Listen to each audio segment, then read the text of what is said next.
Now, for the second time this week, sadly, the Senate has lost a greatly admired former colleague.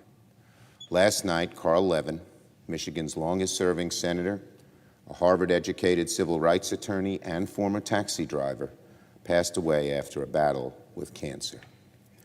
Over the years, many have been called model senators, but few have earned the title like Carl. He was no frills, hyper-focused on policy and results, and fearless in taking on entrenched powers. When the Pentagon was profligate, you could be sure that Carl Levin was there. When large financial institutions fleeced consumers, you could be sure Carl Levin was there. And whenever and wherever the interests of assembly line employees, the shift workers, or the service members were at stake, you could be sure Carl Levin was there.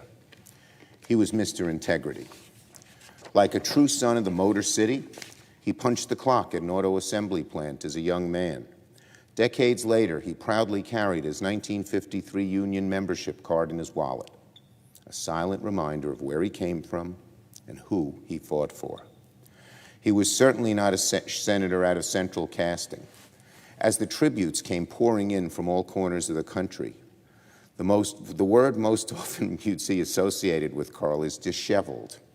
The rumpled suit, the stark white hair, the glasses perched precariously at the end of his nose. Well, he may have been disheveled in his appearance, but there was nothing disheveled about his mind and principles. It reminds me of one story. In 2006, I try to teach some of my caucus members some certain Yiddish words, and one of them is schlumpfy. It means disheveled, not dressed to the best. So when Harry Reid heard that Bernie Sanders was coming to the Senate, he got up at our caucus lunch one day and he said, "We'll finally find somebody here in the caucus more schlumpfy than Schumer, Bernie Sanders." Carl Levin said, "I object to that. I am the most schlumpfy." He had a great sense of humor. He was just a fine man.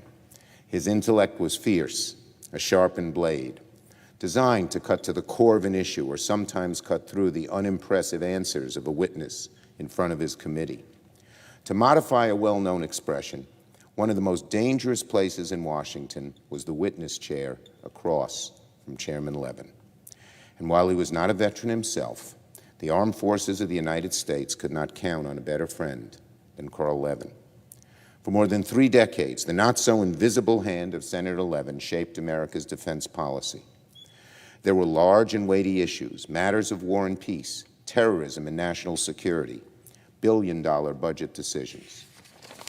But there was also the Michigan-Korean War veteran, denied a veteran's loan because of his military records were destroyed in a fire. It would have been enough for Carl to set his office to the task, find the lost records, and ship them off in a manila envelope. Instead, Carl went to visit with him in person and deliver 4 service medals.